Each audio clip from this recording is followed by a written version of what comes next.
ఒకసారి ఆయన చెట్ల దగ్గరికి వెళ్లి పూలు కోస్తున్నారు అనంతాచార్యులు వారు. కోస్తుంటే ఆయన నాగుపాం వచ్చి కరిచేస్తే నోటి వెంట నురగలు వస్తున్నాయి. నురగలు వస్తుంటే ఆయన అలాగే ఓర్చుకుని పూలదండలు కట్టి తూలిపోతూ వెంకటేశ్వర స్వామి వారి సన్నిధానానికి వెళ్ళాడు. వెళ్లి ఆ వెంకటేశ్వర స్వామి వారికి పుష్పమాలలో అలంకారం చేస్తూ కళ్ళు మగత పడిపోయి మూతలు పడిపోతున్నాయి. పడిపోతుంటే వెంకటేశ్వర స్వామి వారు అన్నారు, ఏమయ్యా నిన్ను నాగుపాం కరిచిందిట, వెళ్లి వైద్యం చేయించుకోరాదా, ఎందుకయ్యా ఇప్పుడు కూడా నా దగ్గరికి పరిగెత్తుకొచ్చావు ఈ పుష్పమాలలు అట్టుకుని అన్నారు. ఇంతకు ముందు ఇన్ని మాటలు కరిచిందోనయ్యా తండ్రి, ఇన్నాళ్ళకి కదా నాకు అదృష్టం కలిగింది నీకు పుష్పమాలల కైంకర్యం చేసే అదృష్టం, ఇది విడిచిపెట్టి పావు కరిచిందని వైద్యుడి దగ్గరికి వెళ్ళినా నాకెందుకయ్యా వైద్యం, నీ పాదాల సన్నిధిలో పడిపోతే చాలా.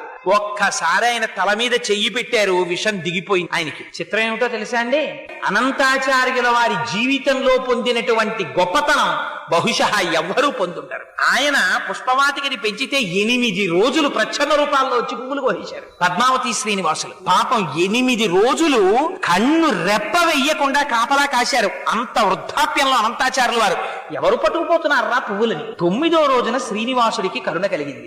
ఎవడు పట్టుకుపోతున్నాడో చూపిద్దాం ఈయనకి అనుకున్నాడు. రాజదంపతుల వేషాల్లో వచ్చారు పద్మావతి శ్రీనివాసులు. వచ్చి ఆయన చక్కగా కనపడ్డ పువ్వుల్లా కోసేస్తున్నాడు, ఆవిడ సిగలో పెట్టేస్తున్నాడు. ఆవిడ చక్కగా పువ్వులన్నీ పెట్టించుకుంటోంది. చూశారు అనంతాచార్యుల వారికి కడుపు మండిపోయింది. ఎవర్రా వీళ్ళిద్దరూ నేను పెంచిన పూల చెట్ల పువ్వులు కోసేస్తున్నారని. స్వామి ఆ అనంతాచార్యుల వారు ఆగ్రహంతో పరిగెత్తుకొచ్చారు. వచ్చేటప్పటికి ఆయన అదృష్టం ఏమిటో తెలుసా అండి, అలా అయ్యవారి నల్లటి చేతుల్లో అమ్మవారి ఎర్రటి చేతులు వేసుకుని వాళ్ళిద్దరూ చట్టాపట్టాలు ఆడుకోవడానికి చేతులు పట్టుకున్నారు. అనంతాచార్యులు వారు పరిగెత్తుకొచ్చారు, ఇద్దరిని పట్టుకోవాలనుకున్నారు. అందుకని ఎక్కడ పట్టుకోవాలి, ఇద్దరూ పట్టుకున్నటువంటి చేతుల్ని గట్టిగా తన 2 చేతులతో పట్టుకుని తన సంకల్లోకి లాగేసుకుంటే వెంకటేశ్వర స్వామి వారు దొరుకుతారా, అందుకని వెంకటేశ్వర స్వామి వారి చేతులు లాగేసుకుని పారిపోయారు. నిజంగా పారిపోయినప్పుడు అందం చూడాలండి, వర్ణిస్తారు మహానుభావుడిది.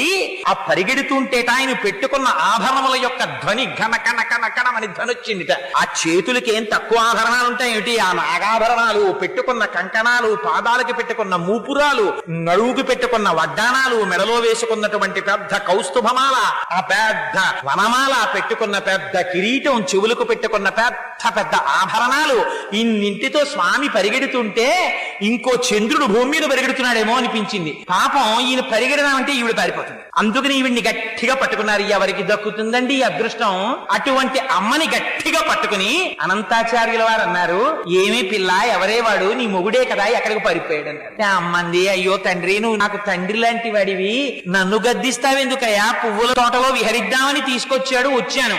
ఆయన ఎక్కడికి పారిపోయాడో నేనెక్కడ చెప్పగలనండి. ఆయన ఎక్కడుంటాడన్నారు. ఎక్కడుంటారంటే